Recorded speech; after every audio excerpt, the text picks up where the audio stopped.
Good evening, everyone. It is now 6:32 p.m. and we are here to have our regular governing board meeting for the Dekalb Preparatory Academy, Tuesday, September 26. We will begin our meeting this evening by ascertaining a quorum, starting with myself. I'm Roberta Walker. Janelle Wilhite. I'm Kathy Young. Bridget Robinson. Dr. Lenise Bostic. Thank you. If everyone on the board would please take a look at the agenda for this evening. At this time, we would like to approve the agenda, have the approval of the agenda.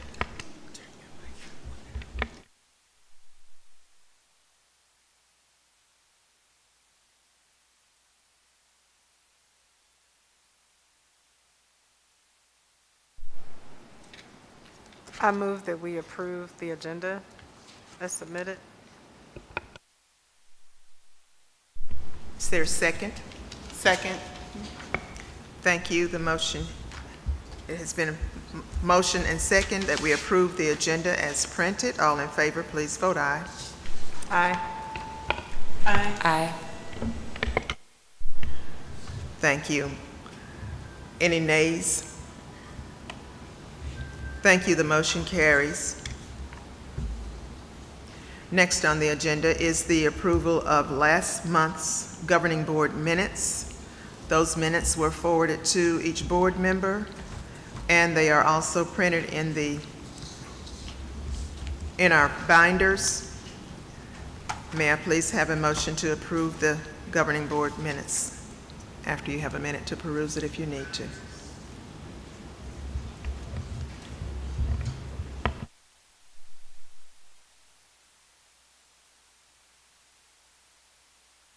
I move that we approve the minutes from the previous meeting.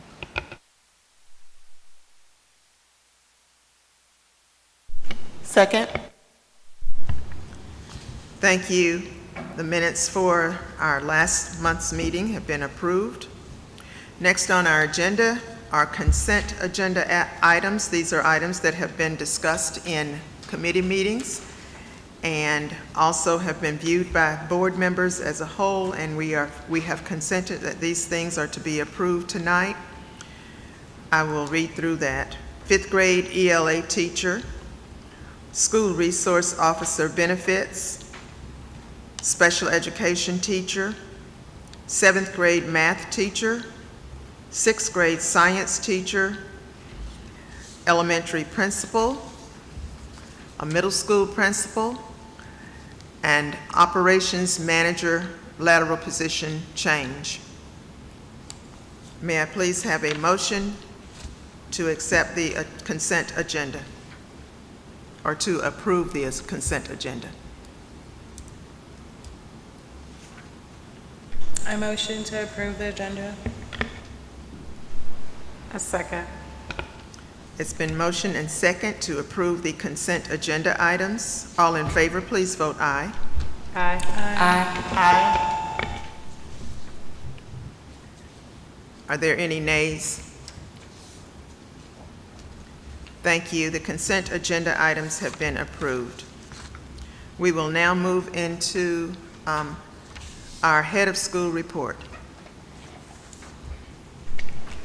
Good evening, everyone. I am Dr. Bostic, the head of schools, the proud head of schools, and I wanted to take a moment to introduce the principals to the board and to the community, and so they are on their way in, and we will begin with our elementary principal, Miss Jamita Owens. If you could come stand right here, Miss Owens. It is great pleasure and enthusiasm that I introduce Ms. Jamita Owens, an exceptional and highly accomplished educator who is poised to take the role of principal as one of our esteemed institutions. With a wealth of experience and profound dedication to education, Ms. Owens is the embodiment of a dynamic and visionary leader who has made an indelible mark on the field of education. She is a graduate of Agnes Scott College with a Bachelor of Arts in History and Political Science. Ms. Owens has consistently demonstrated a passion for learning and a commitment to the pursuit of knowledge. Her educational journey continued at the University of Georgia, where she obtained a Master's in Education in Social Science Education. Ms. Owens has also pursued further education with a specialization in educational leadership through Argosy University, reflecting her dedication to lifelong learning and professional growth. We welcome you, and we are so very proud to have you as part of our team.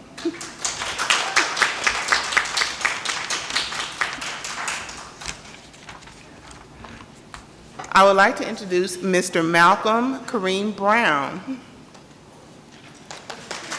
for the position of middle school principal at Dekalb Preparatory Academy. Mr. Brown is a dedicated and experienced educational leader with a deep commitment to fostering academic excellence and a passion for the well-being of students. His qualifications and accomplishments make him an excellent choice for this role. Mr. Brown's educational journey is marked by his pursuit of excellence. He holds a specialist in educational leadership from Liberty University, a master's degree in middle school math and science education from Georgia State University, and a Bachelor of Science in psychology, also from Georgia State University. This extensive educational background equips him with a profound understanding of pedagogy and student development. I'd like to welcome Mr. Brown to the DPA family. We're glad and honored to have you as well. Thank you, Mr. Brown. Welcome, principals. We're glad to have you aboard. You start in about 3 minutes. I also want to just invite Dr. Merritt to come forward to get introduced to the board as the academic specialist. Dr. Merritt, if you could just come forward. Dr. Merritt is also an accomplished and experienced educator. He had extensive experience in prior roles as a principal, a coordinator, and a director in previous school districts. So we welcome you to the DPA family, and we're happy you're here as well. I would also like to take this moment just to thank Dr. Blackshear. If you could come forward for a moment, Dr. Blackshear. Dr. Blackshear has served as our interim principal for since August. Really a little bit before in July. And I want to just thank you, Dr. Blackshear, for your service. Thank you so much for your guidance. My transition would not have been as seamless as it was without you being here. I have a book for you. It's called Upstream, and I thought of you, especially when it says, the quest to solve problems before they happen. That is the embodiment of Dr. Blackshear. So thank you, Dr. Blackshear, a lifelong learner. And she's not leaving the DPA family. She's definitely going to be here and serve as a mentor to our new principals and to myself as well. So Dr. Blackshear, again, thank you very much for everything you've done and continue to do for DPA. And you're about to do now as you come to the podium to help present the school report. All right. So board, my report is in the back of your notebooks in the notes section. And so I'm going to go through it rather quickly. All right, so we did go over our strategic focus areas: academic excellence, financial excellence, development excellence, and governance excellence. All right, and so our vision for Dekalb Preparatory Academy is that a community-based school that offers an academically rigorous and educationally creative, culturally relevant, and engaging learning environment for all. I would like to take this time to turn it over to Dr. Blackshear so she can congratulate and announce the Teachers of the Year and our Support Specialists of the Year. DeKalb County School District has a program that we may participate in, and so we follow their rules for the selection. So our Teacher of the Year for DeKalb Preparatory Academy is Miss Trevius Ward. Is she here today? I saw her a few minutes ago. Trevius Ward. Okay. Our Education Support Specialist 1 is Miss Maddie Reed, our registrar. And our education support specialist 2 is Miss Nikki Glover, our academic coach. Is she here? I saw her a few minutes ago. Okay. All right, so that's what we have. Also, we have some September highlights. On September the 8th, we had Grandparents' Day. We had over 261 grandparents to attend. Also on that day, we had our pep rally.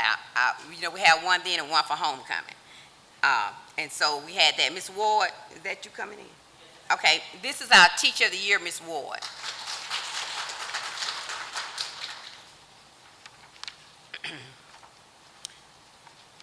Look at the front and back, make sure I didn't miss anything.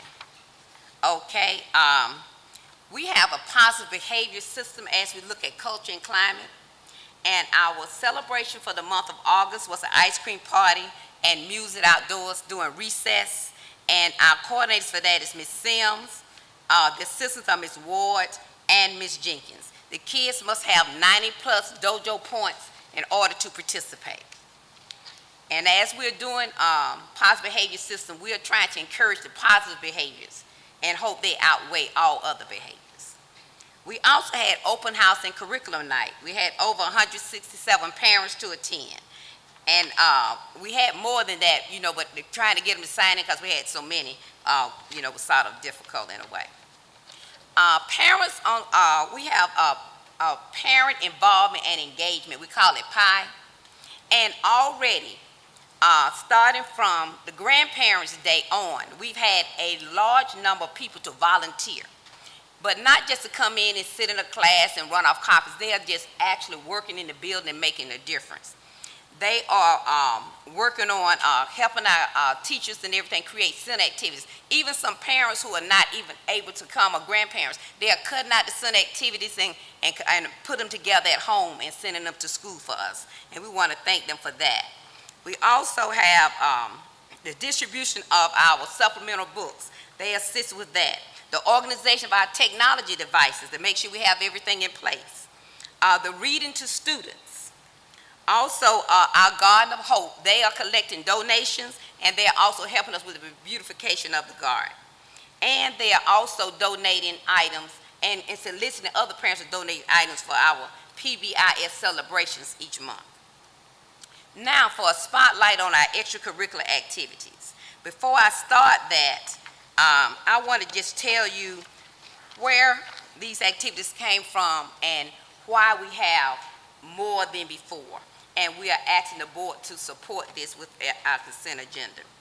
I came to the cafeteria when they were doing the trials for cheerleaders, and there were 100 girls in here trying out for cheerleaders. Only 17 made the team. The others were devastated. So in order to capture these girls and bring the pride back to them, because elementary is the time that you want children to participate, you don't want to throw them away. So teachers step in and develop other squads. So now we have the Dancing Bulldogs who perform in all of our games, and we have a pep squad. And so these are some of the things that came out of that. But in saying that, we also have things, these extracurricular activities are usually set up on the opposite days of when we start our tutorial program. So they won't interfere with the academics that we're pushing forward on the other way. So therefore, we are trying to work on both sides of the brain. The head coaching facilities in the proposal that we are making will make about $20 an hour. And the assistant coaches will make about $10 an hour. The reason for the extracurricular activities is that we want to make sure that we're giving all of our kids a chance to participate and to give more kids an opportunity who are not necessarily athletic. We are asking to start other new programs such as the audio-visual communication STEAM program. We did not participate in First Lego League this semester because we had not gotten approval, but we do plan to participate in Sea Perch next semester where they build the robots and they race in the swimming pool. We also added, we already had the National Junior Beta Club, the yearbook, and those type things. And also, we have a girls program called Girls and Pearls, and we have a boys program coming soon, where they have a name there yet, but we have boys from 3rd through 5th in one program and K through 2 in the other. For the middle school boys, we've got with attorney Maui Davis, and he's going to do a Let Us Make Men program here for that. Okay, secondly, scholars, we also have, of course, the Glee Club, the band, and things of that nature, the Garden of Hope. Thirdly, because of the Never Alone that we get from the child abuse and neglect training, no one should be alone with kids. So therefore, we have requested that each organization have an assistant. So there are at least 2 adults staying out to school with our groups of kids. And we do appreciate all of our volunteers to assist also, but accountability comes also when you have staff there also. So we are looking at accountability. And therefore, we're asking that staff be paid a stipend. Finally, we're requesting staff to be paid to them in appreciation for what they do. So that is why we are asking and are proposing the extracurricular activities. So here's a spotlight of some that we have started already. DPA football team. Okay, you had the pearls back up. Okay, go back. You got to go back about 5 or 6. Football team, keep going. Okay, right there. DPA football team. DPA, in order to do gender equity, we have a DPA volleyball team. Okay. Look, I'm trying to follow them. Then the next one is the DPA cheerleaders, DPA pep squad. I'm looking at It's what's the that? Dancing Bulldogs. Okay, all right. DPA, you all see me with these glasses. DPA Dancing Bulldogs, DPA Glee Club, DPA Band, the DPA Garden of Hope, and the Girls and Pearls. And coming soon in October will be our boys program. Thank you, Dr. Blackshear. All right, and so now moving into the next portion, our Independent Learning Day. We have an Independent Learning Day coming up on Friday, October 6th, and that's at home. And then we have Indigenous Peoples Day on Monday, October 9th, where there is no school. And these are a list of the upcoming activities that we have coming up as well. And so now going into the academic highlights, we've had several moments of testing throughout the beginning of the school year. We've had GKids, NWA MAP, which is like our baseline where we find out what our kids know. Then we have behavior intervention strategies, training for our paraprofessionals, Title I presentations and training, telehealth training, and project-based learning expectations and training. So our current enrollment is as follows. Kindergarten, we have 60. First grade, 56. Second grade, 58. Third grade, 63. Fourth grade, 66. Fifth, 58. Sixth, 69. Seventh, 67. And eighth grade, 64, for a total of 561 students.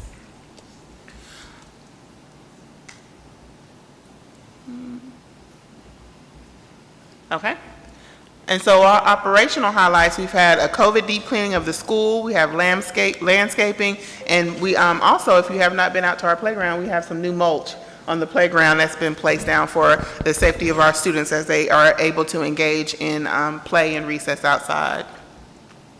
We also have our new IT person has started, and he has hit the ground running as IT and with external managed services, and they're continuously monitored throughout the school, and all DPA teachers are now assigned an electronic device.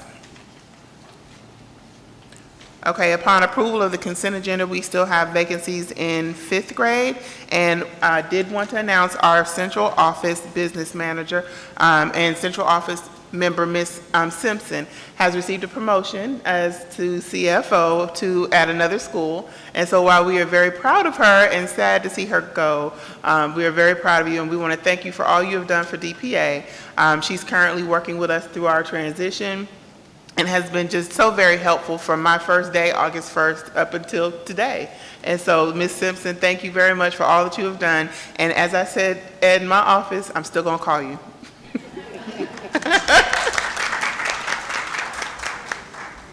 All right, we also had teacher keys. We had our first initial setting session with all of the teachers, and then we're going into our goal setting session next. All right, so the data that we're presenting this is overall achievement level data, and so for Georgia milestones on last year. And so, of course, we have our level 1 is beginning, level 2 is developing, level 3 is proficient, and level 4 is distinguished. And this is the spring 2023 scores. And so I'll just highlight all students that were tested. And it's the reading and math.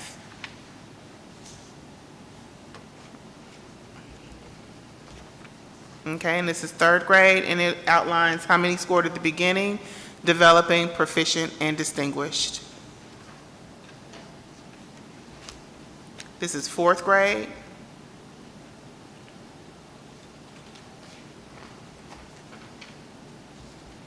Fifth grade.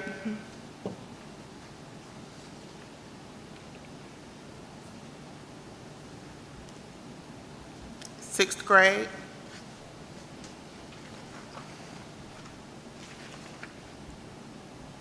Seventh grade.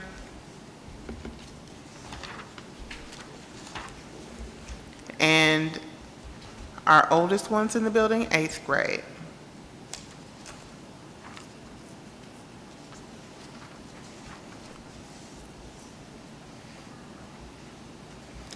And I just want to thank the board again for approving our consent agenda with all of the new hires, and I'm sure they're ready to get to work. That concludes the head of schools report. Thank you, Dr. Bostic. Can you go back to the test scores, please, and just call out the highlights, Okay. Let me go.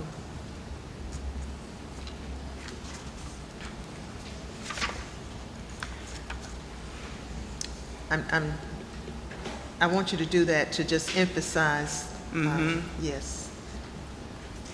So our third grade students, while we have 29 scoring at the beginning, we have 13%, and this is a percentage of 58 students. So if you take 29% times 58, that'll tell you the number of students.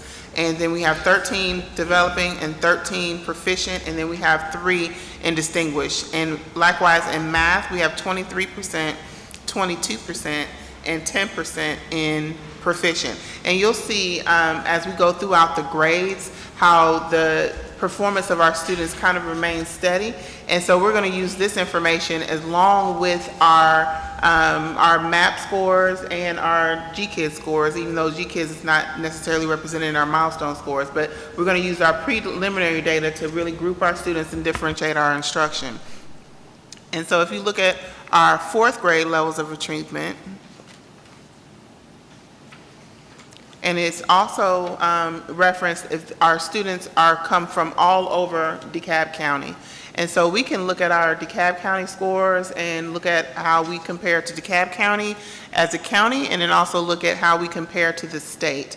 And we're quite competitive when we look at the numbers in that respect. I'm sorry.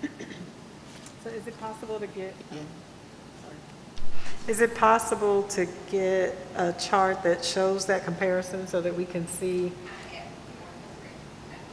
Yes, we can. Okay. Because I know that's going to be one of the main things we're graded on.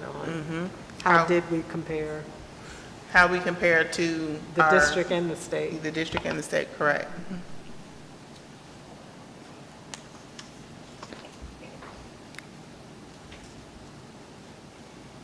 So we want to come back to the comparison once we have the comparison? Okay. Okay, so I will provide, the analysis from how we compare from the district and to the state and to our geographic region, how we compare for that. Okay, thank you.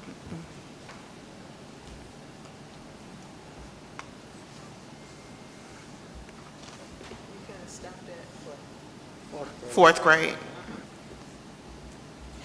And so fourth grade, we have 34% scoring in reading at beginning, 14% in developing, 8% in proficient, and 1% in distinguished. And we had 61 students tested. And that was in the area of reading, or ELA. And then in mathematics, we have 34%, and then 17% in developing. So math is one of our focus areas for, as a school, where you'll be seeing professional development around the area of math. And as you know, we have new math standards for this school year. And so the way that they're implemented is they implement the curriculum and we teach it and they test it on the new curriculum. So there is no gap between us going from the older curriculum to this new curriculum. And so we're really looking at how we're teaching math and providing resources to the teachers to support that work. And then you see again, we did better in fifth grade in reading, 24% in the beginning, 21% in developing, and 15% in proficient. And then again in math, you see the same types of scores, 29% in beginning and 28% in developing, and very few in proficient, and very few in distinguished. So math is definitely a focus area for those, our upper grades. In science, we have 23%, in 0 in developing, and then 16% in proficient, and 4% in distinguished. And we had 60 students overall that were tested. Do we know what curriculum have we shifted to for math and ELA? Yeah, so for math, the curriculum is shifted into more of a, it's the same standards that we had last year, but then they're more, when they're actually trying to look into how they're doing the math. Instead of just the rote mathematics way that we've done it in the past, it's really going into delving into the why and the how. So while you might have a, where we might have had rote or used the standard algorithm, then now we're moving into actually using and knowing how to brain base our math, how we actually going to figure out what we're talking about in math. And so it's very important how we do the shifts in that, and that our teachers are really hands-on with how we're teaching it. It's a lot more differentiated as well. And so our teachers now have to have those hard hands-on experiences with our students so that they can get the concrete basis of what we're trying to get across. So it's just a little bit different, and it enhances it from what it was last year. So it's not a complete shift. And in ELA, they're up to change and update the ELA standards. They have not changed for this year. So it's the same curriculum that we've used in previous years.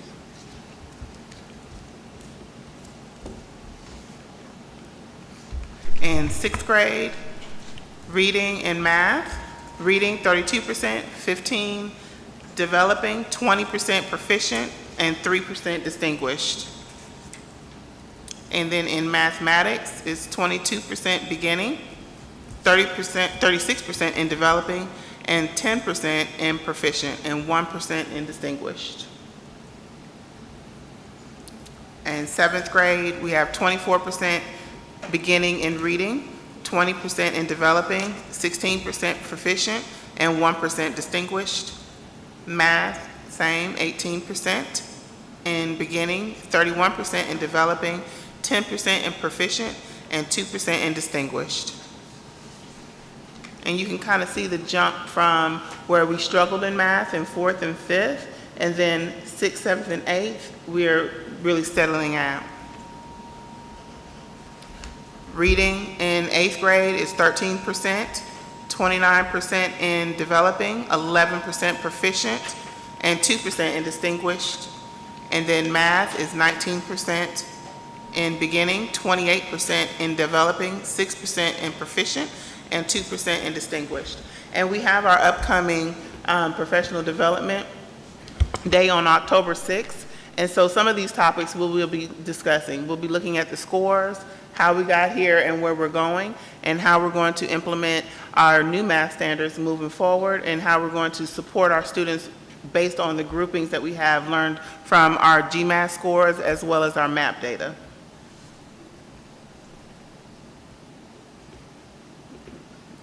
And that concludes the head of school's report. Thank you. Are there questions from board members for the head of school?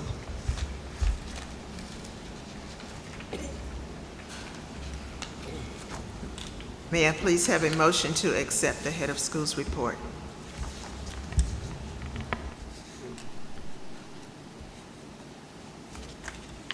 A motion to accept the head of school report.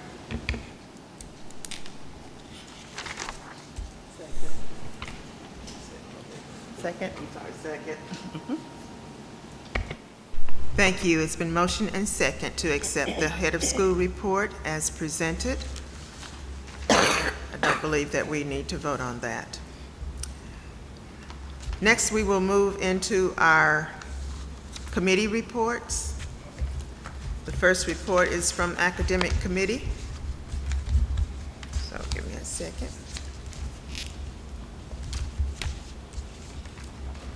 It gave me a faulty notebook.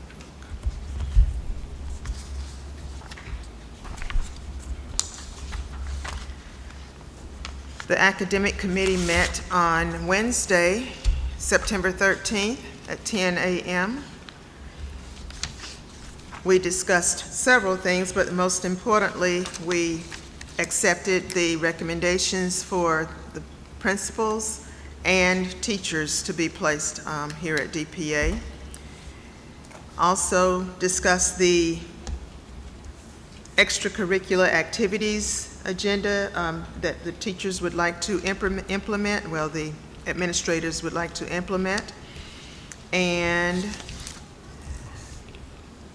we talked about the activities that the coaches had coming up for this next coming month, including Accelerated Reader and my own program, as well as in math. The math coach reported on the MAP testing that was beginning to be completed at that time, and the scheduling of students for PSAT. Dr. Bostinger, you may present the board action forms for academic. So we approved all of the board actions for academic when we did the consent agenda. We have that one canvas is going to be presented with the finance. Okay, and we did not approve the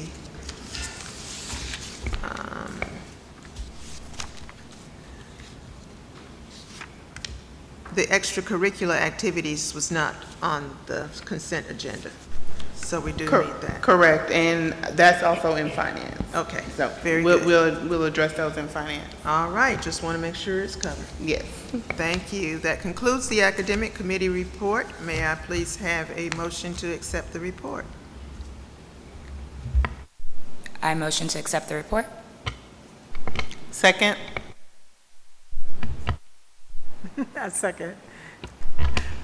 Thank you. It's been motion and second to accept the academic committee report. All in favor, please vote aye. Aye. Aye. Any nays? Then the report is accepted as presented. Next, we will go into Finance Committee report.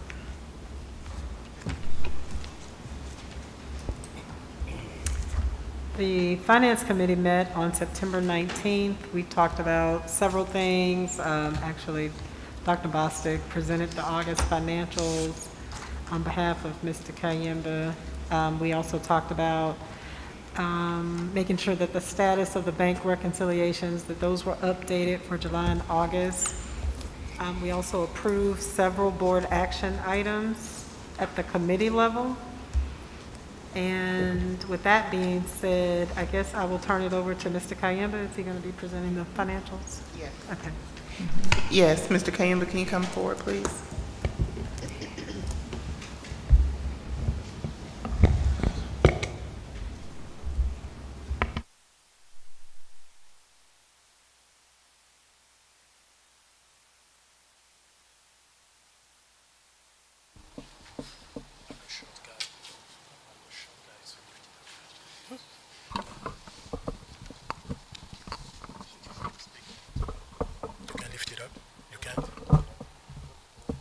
Hello? Hello? Okay, that's fine. All right, hi everybody.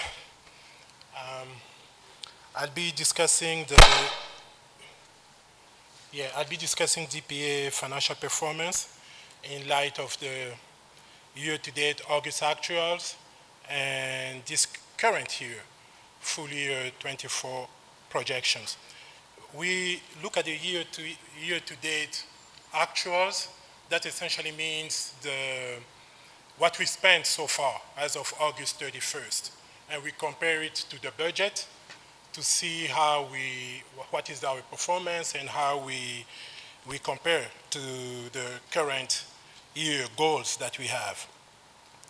So starting by the net income, the most visible indicator of the financial performance, right at the bottom, the year-to-date August actuals column, you can see that we achieved a surplus of 110,410, yes, for August year-to-date actuals. And this is driven essentially by the lower personnel cost because of the understaffing we are experiencing relative to the org chart restructuring that was approved during the budget. By its formula, the net income is the result of the revenue minus total expenditures. So let's review those two components very fast. The first one is the revenue. When we look at the year-to-date, August year-to-date actuals for total revenue, it stands at 1.3 million approximately. This represents 14.4% when comparing to our budget goals of 16.8%. So we came in a little light there, and this is because of the monthly lag in the drawdowns for the nutrition program that we enjoy. When it comes to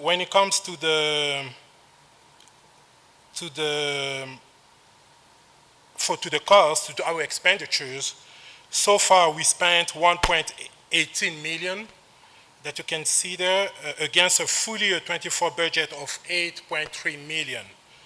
And the spending is of course a little light because of the understaffing that I mentioned above, to understaffing in our org chart restructuring objectives. So as for the projections, our full year 24 projections are still in line with our current budget. We are showing no deviation, no variance. And this is a reflection that at this early stage of the fiscal year, our commitments are still aligned with the goals that were incorporated in our budget. So it's premature right now to deviate. There is no event that can cause that at the moment, at this early stage of the year, to deviate from the budget. So that's why you see that the full year projections is essentially the same as the budget. So that's when we look at the income statement. So we have some financial ratios. These are selected financial ratios. These are key ratios that our authorizer reviews and pays attention at. So that's why I would like to bring that to the forefront. So we have the days cash on hand, the total margin, cash flow, debt service coverage trends. Last year, Dr. Basek, you may want to move to the next slide. Yeah. Oh, okay. You don't have that one. That's fine. But for the board members, it's part of the package that you have. You will see the financial ratios. So those are the ratios here, selected ratios where we had deficiencies last year. So we want to pay attention to it throughout the year, so we improve and we have a good position with our authorizer. So we have the days cash on hand ratio, the total margin, the cash flow, and the debt service coverage ratio.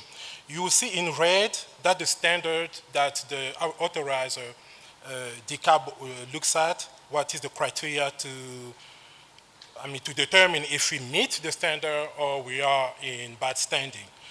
So you will see that for all of them, at this moment of the year, we are in good position, and that's good. We should keep this performance, this trend. So, yeah, in conclusion, I would like to say that our financial position at the moment is strong relative to our current budget, and we will continue to exert effort to stay in this position. So that concludes my report, the CFO report. I'm open to any questions or comments. I do have a question, Mr. Kayamba.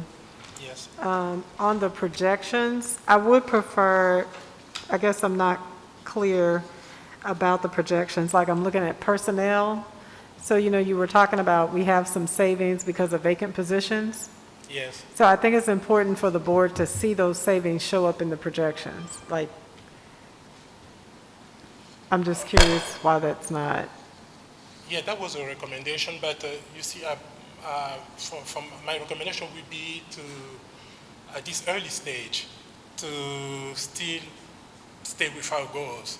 That determines that, that indicates that we will take some steps to still meet the goal, okay, in our projections, in our goal. To change right now, we're trying to staff, we're trying to fill in those gaps. So I don't know if there is a determination by the head. Yes, it is a determination, so we'll adjust that report. That will be done. But my recommendation is that it's premature, particularly in August, to change it. Because on the other hand, if there is an increase in cost throughout the year, we want to also have some savings that we can tap into. I just say that because I think it's important for the board to see, like, if we have saving, like, so you're updating those projections every month, right? Based on how you're actually spending. Yes. So if we're having savings, I think it's important for us to see that in the projected balance. Yeah, and so in that last column, like, if they're actually going to be, because like right now for personnel, based on how we've spent through August, we're trending to only spend $5 million for the year. So that's important for the board to know that we're spending below the money that, the amount that we've budgeted. Now, it doesn't mean that you might have plans to make sure you spend it up, but we need to see that number, that we're trending lower than the budget number. Yeah, I see your point. And that's important for Dr. Bostic to know, because if there are savings, we need to see that in that last column. Like, your last columns all say 0.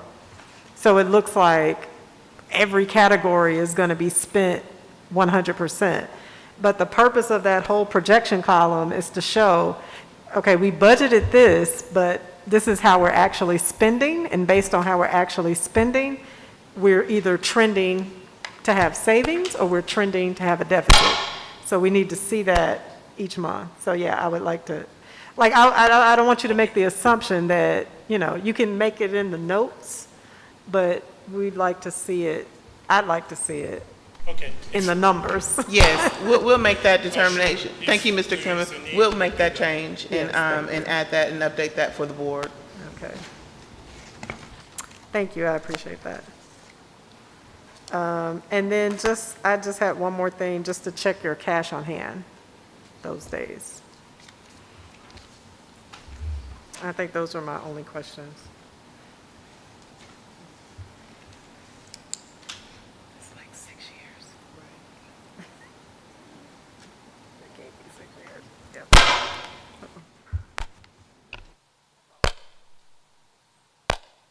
Thank you, Mr. Kayamba. All right. Thank you. Are there other questions about the finance report?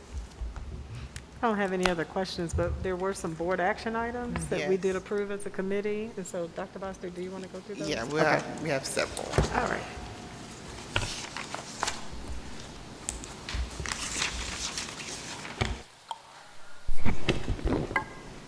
Our first board action is for the paid invoices, and I believe that's just for informational purposes only, for $267,319.36.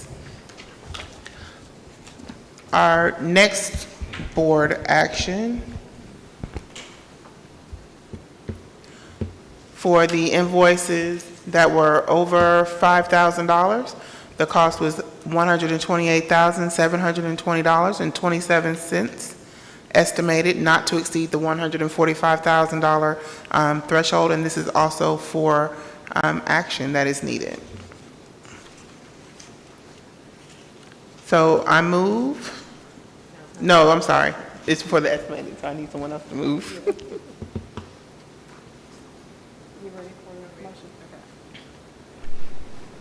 I'd like to move that the board approve estimated invoices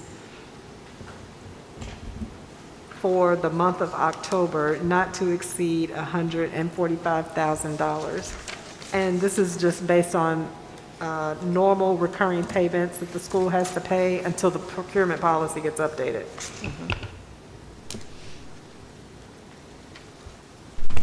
Is there a second to the motion? I second. It's been motion and second that the board approves the monthly invoices over $5,000 for the month of October, not to exceed $145,000. All in favor, please vote aye. Aye. Aye. Any opposition? The motion carries.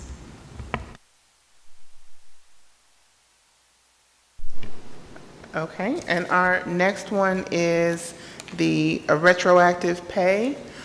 We discussed teachers who are obtaining full certification, obtaining the retroactive pay upon the date of that certification. And so this is for the named teacher receiving retroactive pay in the amount of $3,382.12. I'd like to make a motion that the board approve retro pay in the amount of $3,382.12 for Mr. Ward. Miss Ward, I'm sorry.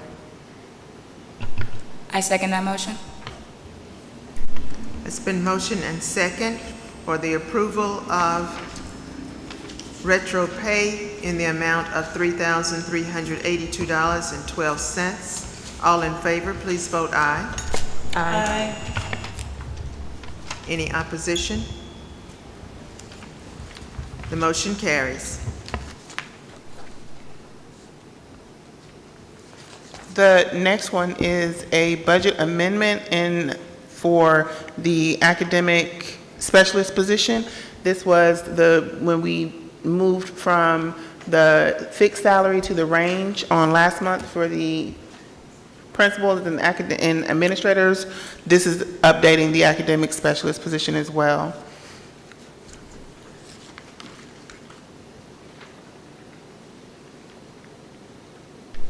I'm sorry, could you, Dr. Bostic, could you just say that one more time? This is to increase the salary range for that position? Yes, it makes it from a fixed salary to a salary range, similar to the principal positions and the principal positions. I think that's what was on the board action from last month.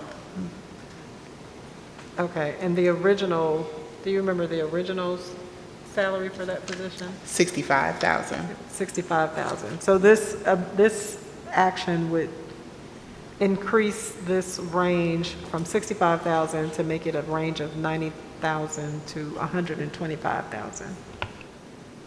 Thank you.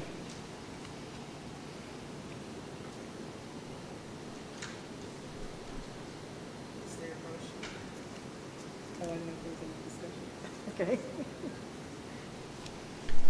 I'd like to move that the board approve increasing the salary range for the academic specialist position from $65,000 to a range of $90,000 Yes. to $125,000. I second the motion. It's been motion and second for the board to approve the academic specialist position salary range from $65,000 to $90,000 to $125,000. All in favor, please vote aye. Aye. All opposed? Motion carries. Thank you. The next board action is a recommendation to hire in-house janitorial staff. Currently, we are contracted with a company that comes and cleans the school at the end of the day each night. And we would like to move to in-house janitorial staff for a cost of $129,000 annually. So this would include the one head custodian and 4 custodians to work, for a total of 5 individuals to come in at a set time and work each day. So the proposed contract, we had, if we discussed a contractor and we did a proposal, a RFP for contractors to see what the cost was, and the one that was chosen was $138,000. The proposed cost for in-house is $129,600. And for a year, but for 10 months, it's $108,000, which for a difference of, if we did it for a year, it would be $8,400, but for 10 months, it's $30,000. That's how much we would save. And then we would contract the deep cleaning over the summer with a company.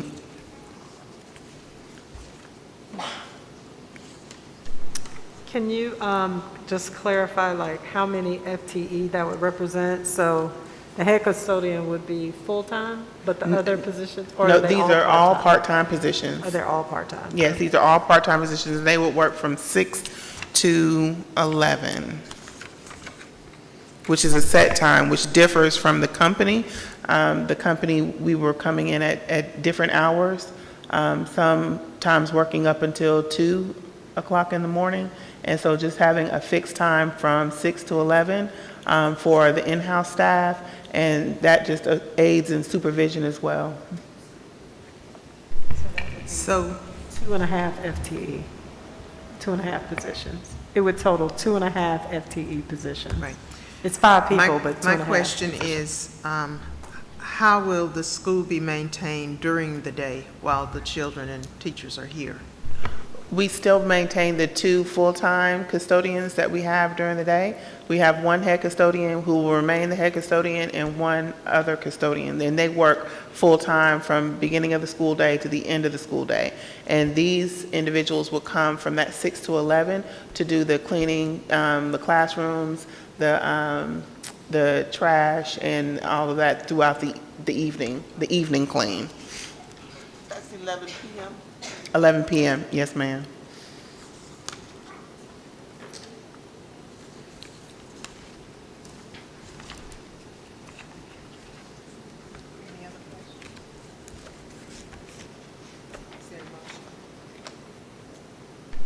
I'd like to make the motion that we approve the hire of 2.5 FTE positions.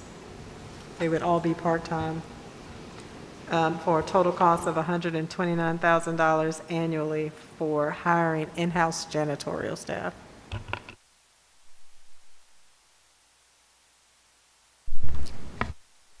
I second. It's been motioned and second to hire in-house janitorial staff for the amount of $129,000 annually. All in favor, please vote aye. Aye. Aye. All opposed? Motion carries. Thank you. The next board action is for infrastructure. It's our Canvas program, and Canvas is an online platform that the teachers and actually the central office staff will be able to utilize to help organize their lessons and help facilitate our independent learning days moving forward. But it's basically a classroom online, and so teachers are able to upload lessons, their activities. Kids can log in, take quizzes, and the quizzes can be graded online and then automatically transferred to our information system, Infinite Campus. And so the proposal is for us to purchase Canvas for the total of $8,750 for the year. And it is not currently a buyback service from Dekalb. It's something we'd have to get independently.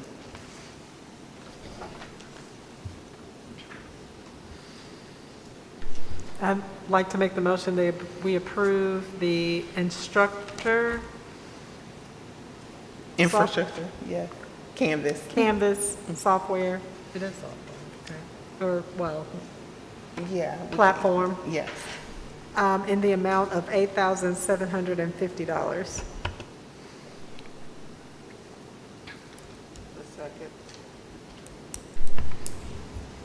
I'm sorry, I do have a question. Is this a yearly cost? Yes, it is a yearly cost, and it has a one-time activation fee or setup fee that's built into it. And then, so this won't be the same cost every year, but this is the one time just getting us started. Okay. I have a question. Yes. Will students still use Renaissance and Mayan? Yes. This is a complement to that. So those, it will organize, teachers are able to then put Renaissance and Mayan activities on Canvas for them to use and at the same time. It's not replacing Dojo though, right? No, Dojo is more of a communication system for parents, so no, it's not replacing Dojo. This is an enhancement of the academic program. I have a question. You name that this is an enhancement of the academic program. Do we currently not already have or what platform do we currently use for online instruction? Thank you, that's a good question.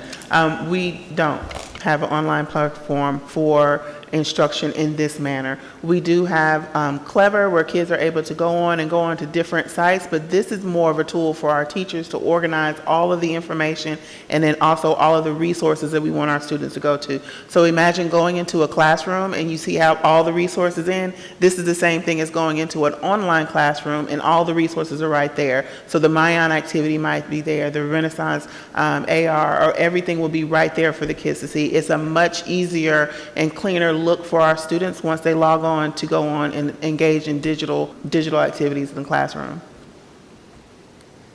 And it's also, we can use it for ourselves at the central office, so I'll have a Canvas page. Yeah. Thank you. It's been motioned and second to approve the Instructure Canvas platform purchase in the amount of $8,750. All in favor, please vote aye. Aye. All opposed? Thank you. The motion carries. Thank you. The next is the approval of and recommendation of extracurricular activity stipends.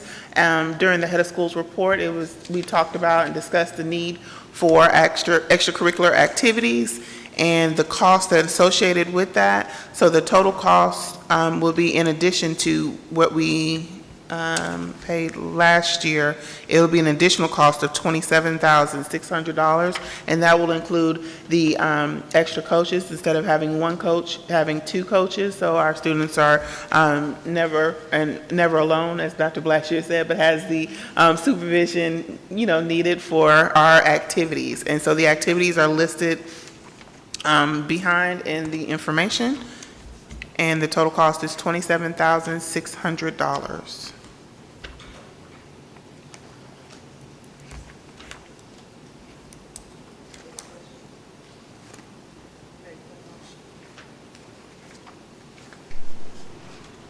I move that we approve the extracurricular activity stipends in the amount of $27,600.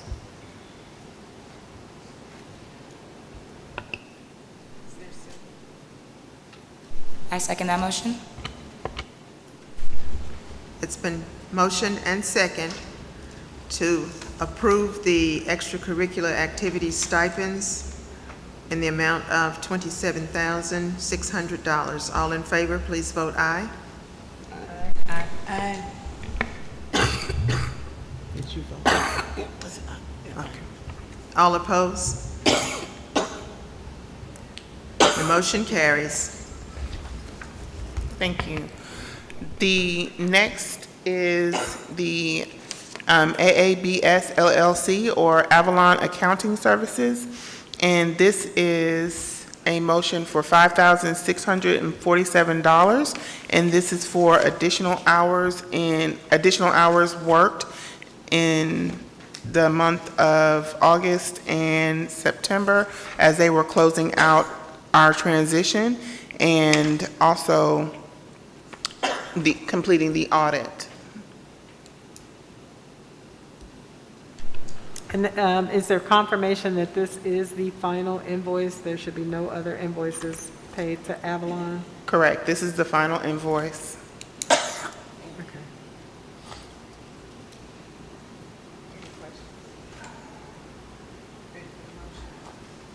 I move that we approve the final invoice for Avalon Accounting Services in the amount of $5,647.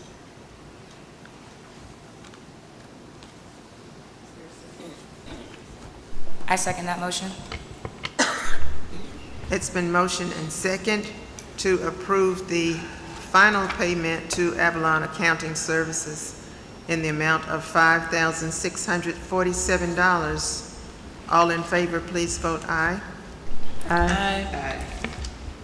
All opposed? Motion carries.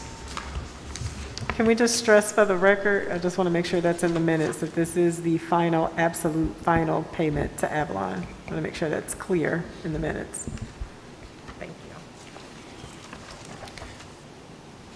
The next is our cooling tower replacement, and I'm going to ask Mr. Dennis to come up and speak on the cooling tower replacement and answer any questions. This is to replace the cooling tower that is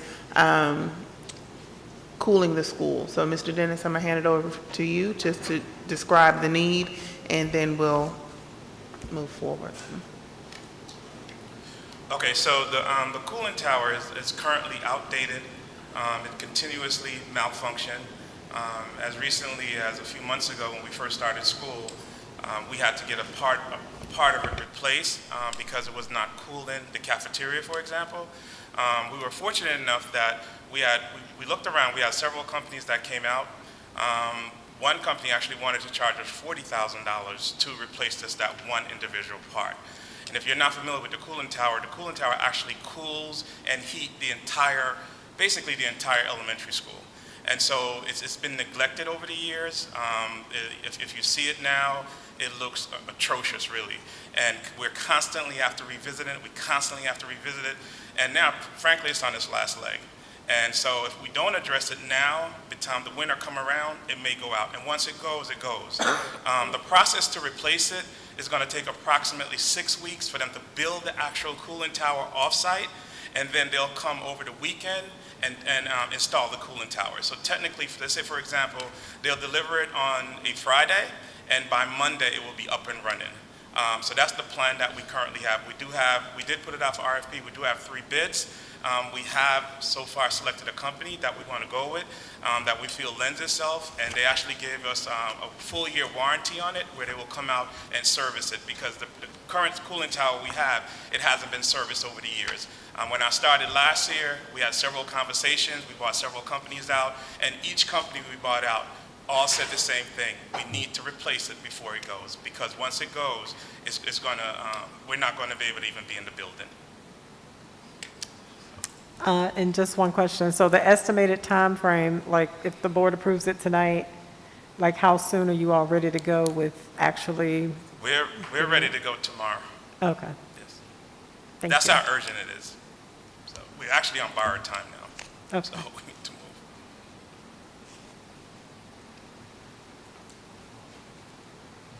So the total cost for a replacement HVAC is $234,730.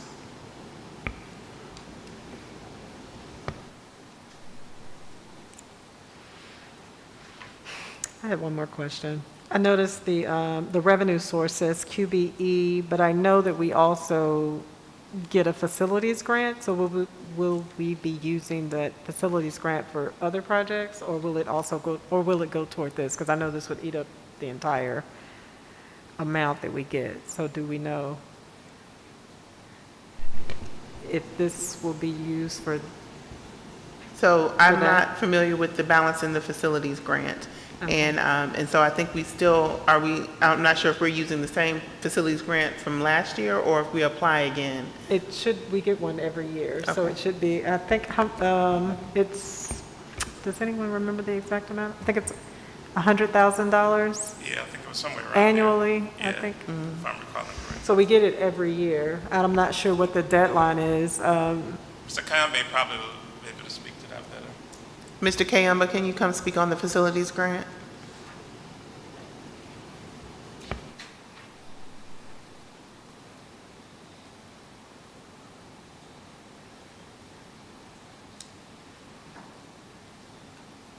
The question came up if we're able to use the facilities grant to offset the cost for the replacement of the cooling tower, and if we had already applied for the facilities grant. Yeah, we already applied for the facility grant, and we have the liberty to use the grant as we see fit, according to our needs. So we have an internal plan that we developed, but we can adjust it according to our needs. Can you tell me, when did, we've applied for it this year? When did we Yeah, submit it for this year? We were supposed, June the 15th, I believe. Okay. Or July the 15th, one of the And dates. is it $100,000? Did I have that right? Or what, do you remember what the? 75,000, but our need were 100K, but the grant was 75,000. Okay. Thought it was 100. Okay. Okay. Okay, thank you. All right, thank you. Thank you. Any questions from anybody on the board? Ready for the motion? Okay. I'd like to make the motion that we approve the replacement of the cooling tower in the amount of $234,730. I second the motion. It's been motioned and second that we approve the replacement of the malfunctioning and outdated cooling tower. The company is Carolina HVAC and more. The cost, $234,730. All in favor, please vote aye. Aye. All opposed? Thank you, the motion carries. Thank you. The next is the replacement of outdated school technology server by PC Plus Networks in the amount of $11,120.41. And this is to ensure the continued smooth operation of our school's technology system and to provide a safe and conducive digital environment for our students. The replacement of the outdated server is necessary. The benefits of this upgrade would include enhanced security, improved performance, and support for modern learning tools, such as Canvas that we just approved.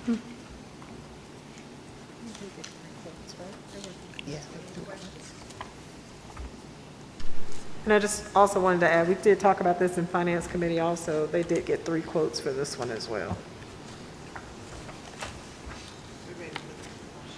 Okay, I'd like to move that we approve the replacement of the technology server by PC Plus Networks in the amount of $11,120.41. I second the motion. It's been motioned and second to approve the replacement of outdated school technology server by PC Plus Networks in the amount of $11,120.41. All in favor, please vote aye. Aye.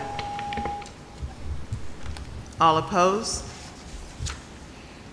Thank you, motion carries. And I did want to go back to the school-wide fundraising efforts. There were several fundraisers that the school identified that they wanted to engage in, mainly to offset the cost of some of our extracurricular activities, a dance, homecoming dance, and homecoming activities, and then a kindergarten end-of-year candle fundraiser.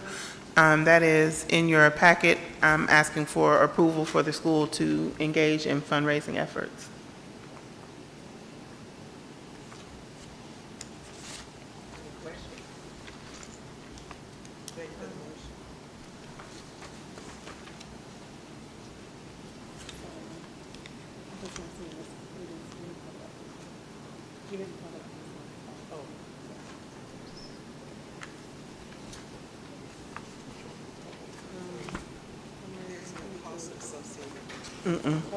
There's no, So you just wanted permission yeah, I just want permission. to do.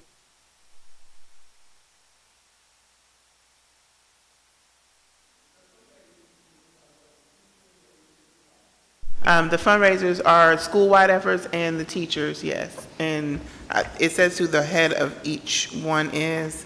So like the school-wide dance is a K through 4, and it goes to 50% pearls and 50% activities. And then we have the other school-wide goes all to extracurricular, and that's the homecoming dance. It goes to extracurricular activities. And so yes, it would be school volunteers at the dance. And they'll be accountable for what the, those that are in charge will be accountable for what the funds that come in? and Oh, how it's yes, distributed? yes, absolutely. There are certain people who are allowed to collect funds, Okay, and they have to be approved and verified. thank you. Thank you.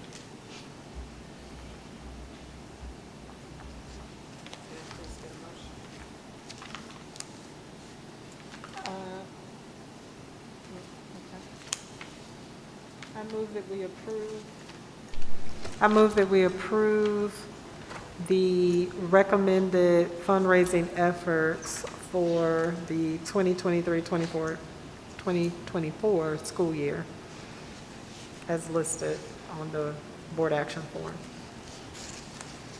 I second. It's been motioned and second to approve the school-wide fundraising efforts that are listed in our board action form for each grade level. All in favor, please vote aye. Aye. All opposed? Thank you. Motion carries. And that concludes the finance.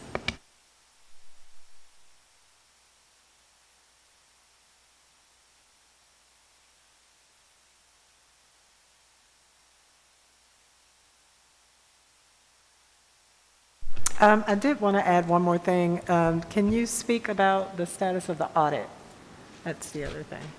Because as you know, as a board, we have to vote on the audit at our next board meeting. Yes, and so we are in the process of gathering and submitting all of the documents to the audit, our auditors. I've spoken with our auditors as well. Thank you for making that suggestion earlier during our committee meeting. And so now we're on board and have submitted all of the information. I did submit the timeline for our auditors, and so it will be ready for our next committee meeting in the finance, and then also for board approval in the month of October. Good, thank you.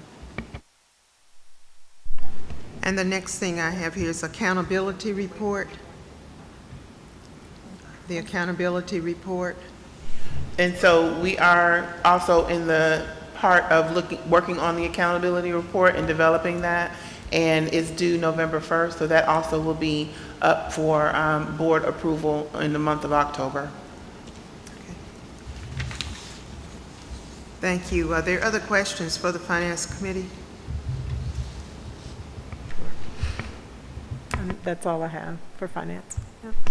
Thank you. May I please have a motion to accept the finance report? We know that we do not approve it at this point. It is just accepted because it has to be audited. So may I please have a motion to accept the finance report? I make a motion that we approve the finance report, although not audited, just to accept as presented. I second that motion. Thank you. Motion and second to accept the finance report. All in favor, please vote aye.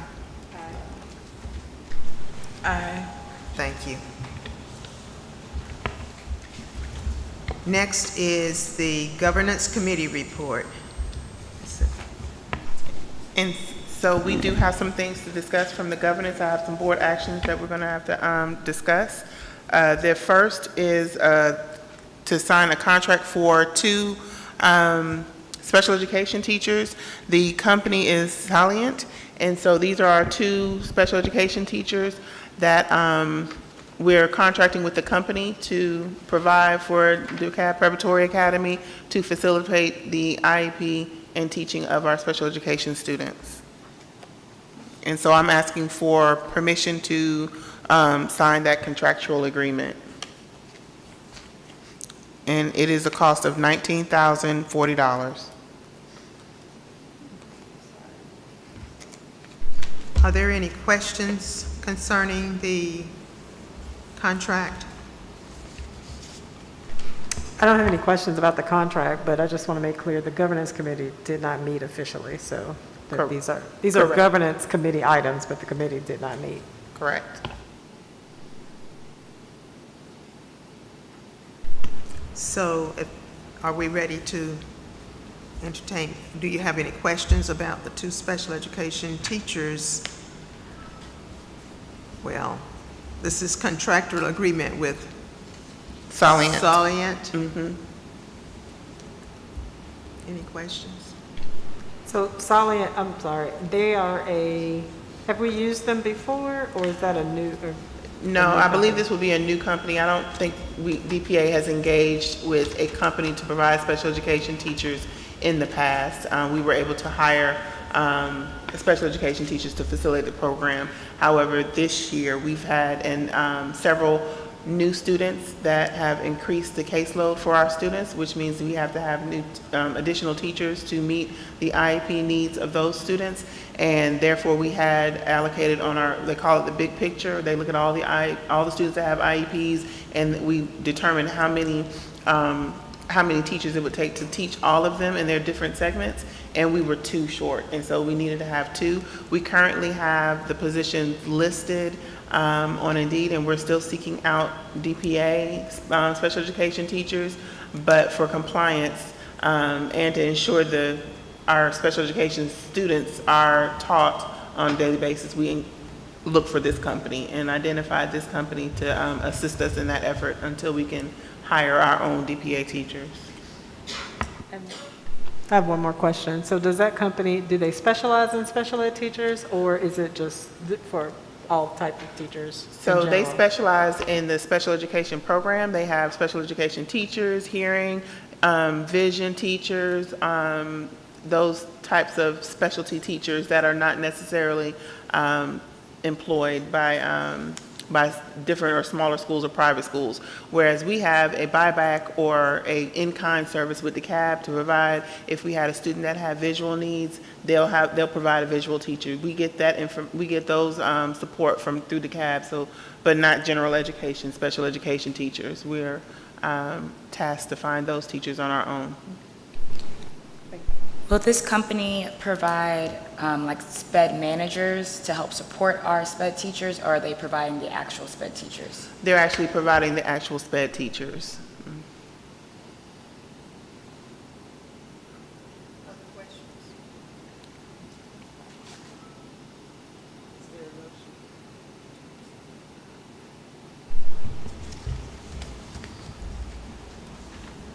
Is there a motion to accept or to approve this contract?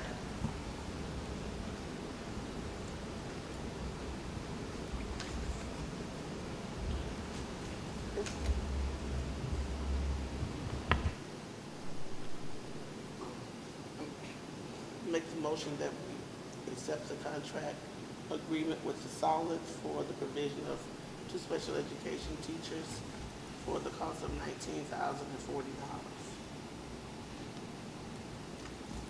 I second the motion. It's been motioned and second the contractual agreement with Solient for the provision of 2 special education teachers in the amount of $19,040. All in favor, please vote aye. Aye. Aye. All opposed? The motion carries. Thank you. The next recommendation is to enter into a contractual agreement with ADP Total Source for the provision of human resource services. And so one of the why I'm proposing this is for the strategic decision to partner with ADP Total Source as a human resource company option at DPA. This proposal aligns with the commitment to excellence in education and efficient professional HR management. And so this company will provide expertise in HR, focus on compliance, efficiency and savings in costs, and access to a comprehensive benefits and risk mitigation, time, enhanced employee experience, and scalability if we grow. And so within the information, we can see all of the services that we currently have with ADP, and then moving to Total Source, the additional things that they will they'll provide for us. And so for example, employee onboarding, management and feedback surveys, form source, payroll processing, wage garnishment processing, HR technology, and general ledger adherence, time and attendance. So and then also the benefits administration as far as the benefit strategies. And so then we also have the things that we need to consider as a board is our current medical is Kaiser, and we could stay with Kaiser, but there are lower cost options, and one of the lower cost options was United Healthcare, and we have the option to move to United Healthcare at a lower cost. And you can see the difference in savings for that. And this also will provide a 401k administration and provide that for our employees. So it really will build out the comprehensive benefits package that we're able to offer employees, as well as the administration of all of our human resources. And this will be in the place of the budgeted HR manager and HR generalist. And so the HR generalist and HR manager, I believe, were cost at $65,000 for both, and this cost would take the place of that. So we would not move forward with hiring an HR generalist and an HR manager. We would indeed engage ADP Total Source to perform those functions for the school.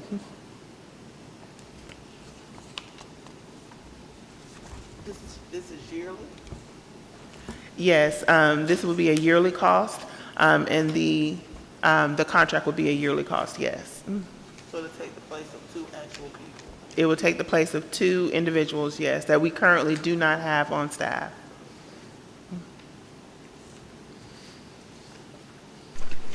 I don't see where we were able to get 3 quotes. Am I wrong about that? Oh, okay. Okay, so we did talk about the other quotes last month during the board meeting, and then I was tasked to come back with a recommendation, and so I can provide the other quotes that we received for HR services. Okay. So are we saying, so should we table this until we get the quotes? Because I don't want to. Yeah, we Be on have the to wrong have side 3 of our- quotes. Okay. We have to have 3 policies. quotes for an expenditure of this amount, certainly. And So I will provide I'll provide the other 2 quotes in the October. Okay, I can do that. okay.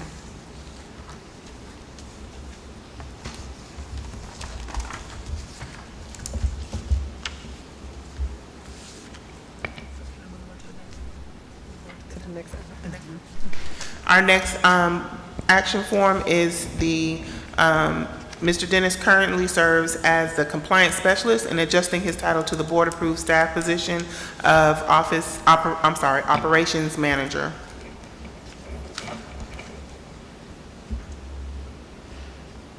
Are there questions? Can I please get a motion?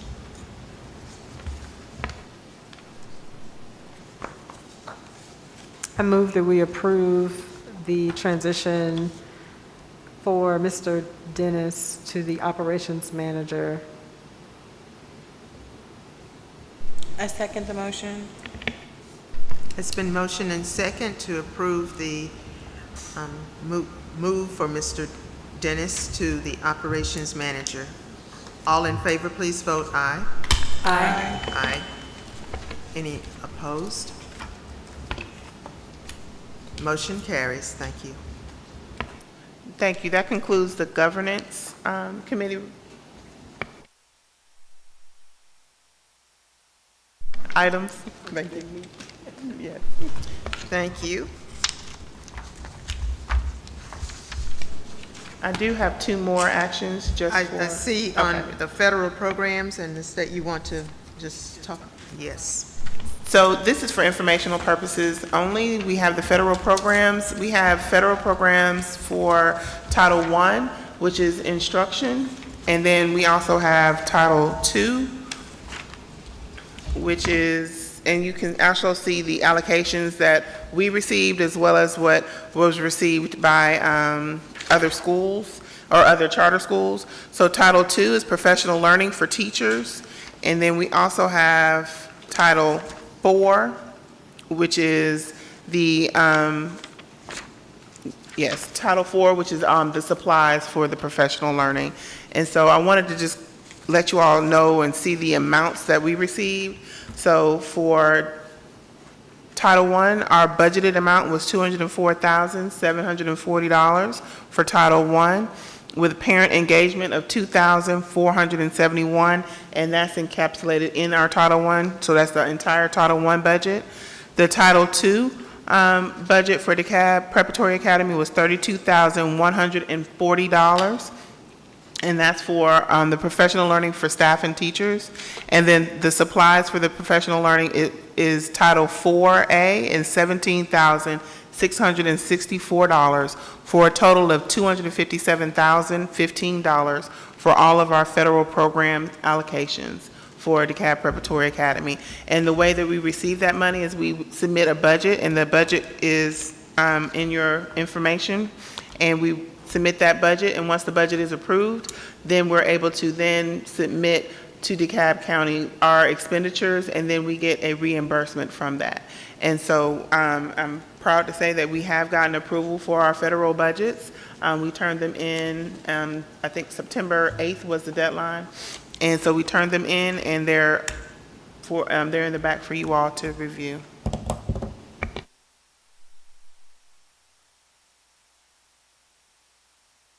Thank you for the comparison. That's very helpful. You're welcome. And then the last is an update on the state health benefit plan. We did receive word back that we were not approved for the initial January 1 start date for the state health benefit plan.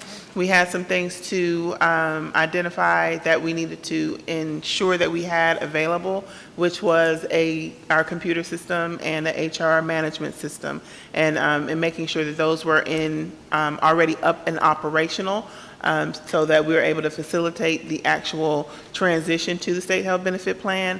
And so our next opportunity to apply for the state health benefit plan is when our charter is when we're rechartered, which will be I believe in like January. So my next goal is to make sure we have everything in place and to be ready for us to apply again for a July 1 start date for next year.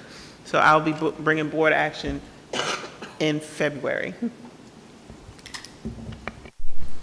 Thank you for those updates. We appreciate that. Are there any questions at this time? Then we will move forward to the next portion of our agenda, which is the public comment. The public comment period is for anyone who needs to address the board to please address the board at this time. There was a comment or question in the chat, in the Zoom chat, and so I'll just read it out loud.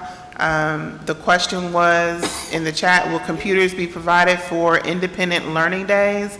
And at this time, we are not in a position to provide computers for the independent learning days. However, the activities will be, you'll be able to complete the activities without a computer, if that makes sense. And so the activities you'll be able to complete in And those will be provided to the school and to the families.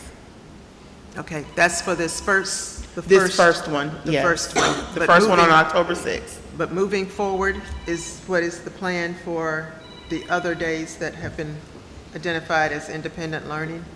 Yeah, so now that we have the approval of Canvas, that's going to help facilitate our future independent learning days.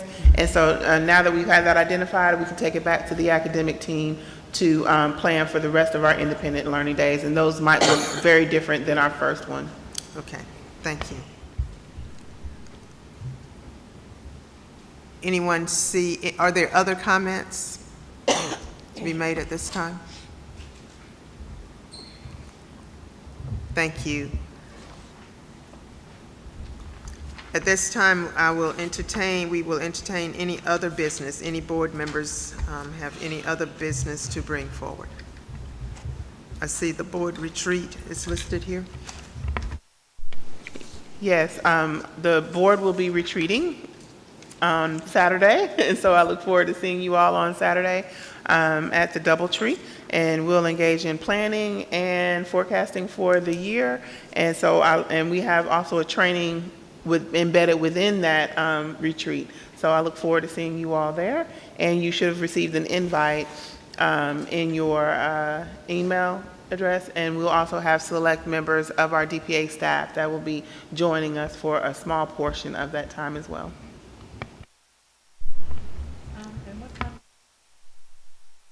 What time does the retreat start? 8:30, it starts at 8:30, and there will be continental breakfast and lunch available.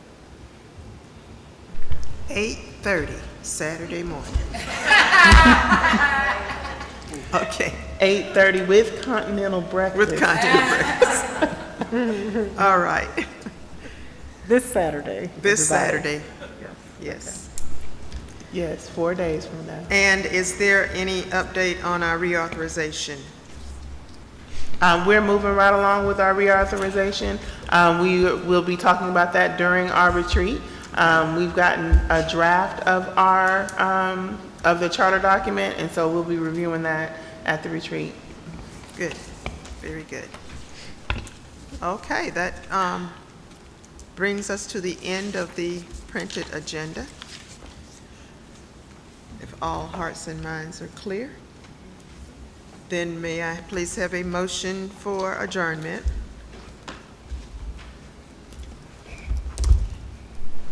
I motion to adjourn the meeting. A second.